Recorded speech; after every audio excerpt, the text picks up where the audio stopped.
Hello everybody, welcome back to our series of India's relationship with other countries continent-wise. In this series, let us today look at the countries that come under Southeast Asia. Before beginning the lecture, let us look at the countries that come under Southeast Asia. So Southeast Asia can be divided into two parts, can be understood by dividing it into two parts, that is the mainland part of it and the maritime part of it. So the countries that come under the mainland part of Southeast Asia are Burma, also called as Myanmar, Thailand, Laos, Vietnam and Cambodia. And the countries that come under the maritime part of Southeast Asia are Singapore, Indonesia, Brunei, Philippines. If you observe here, the country Malaysia comes under both maritime and mainland part of the Southeast Asia. So from these countries there can be questions that can be asked in the preliminary examination. They can ask questions in such a way that they will ask you to arrange countries from the west to east or the capitals from north to south. All these islands here are part of Indonesia.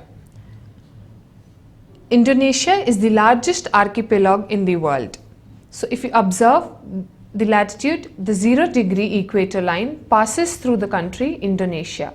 So Indonesia is the only country through which equator passes in the Southeast Asian region. This can also be asked as one of the prelims questions. All these 10 countries are part of a group called ASEAN, that is the Association of Southeast Asian Nations. The reason I will be explaining about all these 10 countries together is because of this group. Under this group, all these countries coordinate amongst themselves and together put their ideas on global platform through ASEAN. Since ASEAN is an intergovernmental organization, we will have a brief look at ASEAN. What role does India have with respect to this group and importance of the Look East policy with ASEAN? The Association of Southeast Asian Nations, commonly known as ASEAN. This organization was born out of the rivalry between the United States of America and then Soviet Union. It was founded during the fights of the Vietnam War by 5 countries that are Thailand, Singapore, Malaysia, Philippines and Indonesia in the year 1967. This group's purpose was to contain the stability and improve political, economic and social relations due to the influence of colonialism in the Cold War. After the Cold War ended, 5 other countries that are Vietnam, Laos, Cambodia, Myanmar, Brunei have joined this group. The motto of ASEAN is one vision, one identity and one community. 8th August is observed as ASEAN Day and ASEAN Secretariat is located in Jakarta, Indonesia. Today, ASEAN is based on 3 pillars, that is, as a political and security community to ensure peace, as an economic community with a strong domestic market, and as a social and cultural community. Let us now look at the relationship between India and the Association of Southeast Asian Nations. Initially, when ASEAN was formed in the year 1967, it didn't cause a major spark of interest, mainly because India's initial perception was that the ASEAN was pro-West, and 2/3 members of ASEAN, mainly Philippines and Thailand, were committed to the United States military assistance through Southeast Asia Treaty Organization. Similarly, SAARC, which was formed in the year 1985, also sent wrong signals to ASEAN and its neighboring countries. ASEAN looked at it as if India was entering powers in the region. However, after the end of Cold War and the resolution of Cambodian crisis scaled down tensions between India and ASEAN in the early 1990s. India then laid a framework and foundation for engaging with ASEAN through the Look East policy in the year 1991. This coined the liberalization of Indian economy. India and ASEAN today are interacting in the fields of politics, economics, defense and cultural relations. India became a full-time ASEAN dialogue partner in the year 1995 and a summit-level partner in the year 2002. Today, India and ASEAN are interacting in the fields of political, economic, defense, military and cultural relations. India became a full-time ASEAN dialogue partner in the year 1995 and summit-level partner in the year 2002. India is also an active participant in several regional forums like East Asia Summit that was first held in the year 2015. This summit seeks to promote security and prosperity in the region and is attended by heads of the state from ASEAN, Australia, China, India, Japan, New Zealand, Russia, South Korea and the United States of America. ASEAN Regional Forum launched in the year 1993. It is a 27 multilateral grouping that was developed to facilitate cooperation on political and security issues, to contribute regional confidence building and preventive diplomacy. India's relationship with ASEAN is a key pillar of our foreign policy and foundation of our Act East policy. When it comes to the relationship between India and the countries that are associated with the Southeast Association of Southeast Asian Nations, that is ASEAN, the terms Look East and Act East are the major key terms that with respect to our country India. So what is the difference between Look East and Act East? Look East policy is an early avatar of Act East policy. They are like two sides of the same coin, representing two different but continuing phases in the evolution of India's policy towards the Asia-Pacific region. Theoretically, they may be different.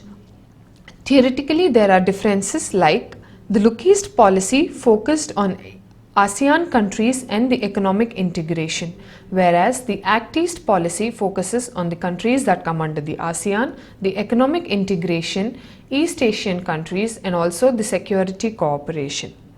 At the time when Look East policy was introduced in India, India's economic strength, global status and external environments were not what they are at present.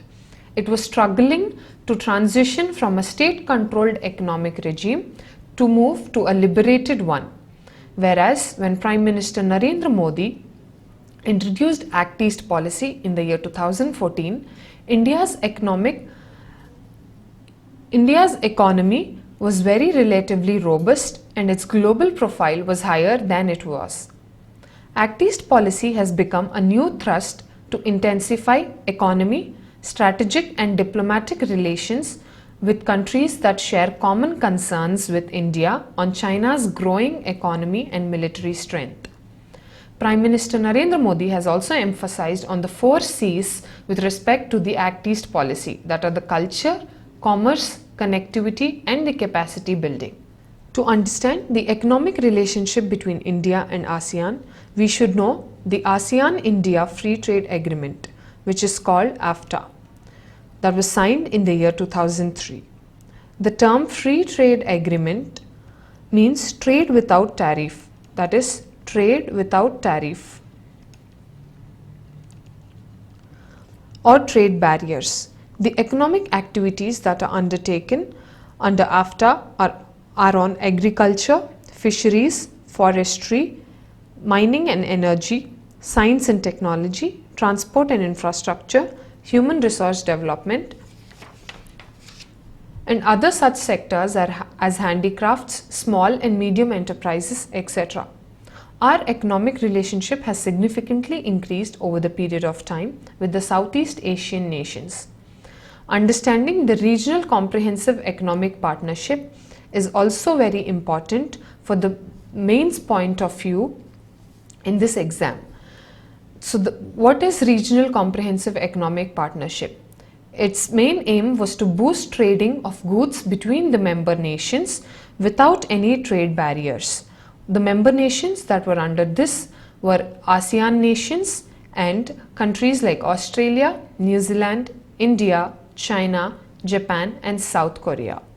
But India has recently opted to move out of this Regional Comprehensive Economic Partnership, that is RCEP, because its main concern was the Chinese goods that are very cheap and may affect India's manufacturing sector, and was also against our economic interests and national priorities. The socio-cultural relations between India and ASEAN have been appreciating and continue to improve by boosting people-to-people interaction, student exchange programs, special courses for the ASEAN diplomats and exchange of parliamentarians, etc. The ASEAN-India connectivity is a priority to our country. Projects like India, Myanmar and Thailand trilateral highways and the Kaladan multimodal project and issues related to increasing the maritime and air connectivity between ASEAN and India project the connectivity levels between India and the ASEAN nations. As the connectivity is very important in terms for Indian country because the eastern part of India is the main source of connectivity with the Southeast Asian nations. Regarding the pandemic that has brought tensions all over the world, that is the coronavirus COVID-19, the Southeast Asian nations have participated closely in containing and not letting it spread all. As of the updates on 22nd May 2020, the Southeast Asian nations, according to the WHO, reported around 25,000 cases with positive coronavirus, with Indonesia alone holding 20,000 cases and on the whole 1,300 deaths. A special ASEAN summit was held on concerns about coronavirus diseases on 14th April 2020, after WHO declared it as a pandemic. In this summit, all the nations declared to remain united and vigilant and work against the coronavirus and commit to work closely with the World Health Organization. The Southeast Asian nations can spur a rapid growth of India's underdeveloped northeastern regions by improving the movement of people and goods between the borders. In order to achieve this, India has to improve on its connectivity projects and discuss about its uneven trade between the ASEAN nations. This will establish an enduring relationship with ASEAN and also fulfill India's domestic and foreign policies. This was about India's relationship with the Southeast Asian nations, in specific to the Association of Southeast Asian Nations. So in our coming up video, we will discuss about few of these countries' bilateral relationship that India shares. Hope you liked this video. For further details on online courses, please visit the website www.socioclasses.com. Thank you and have a great day.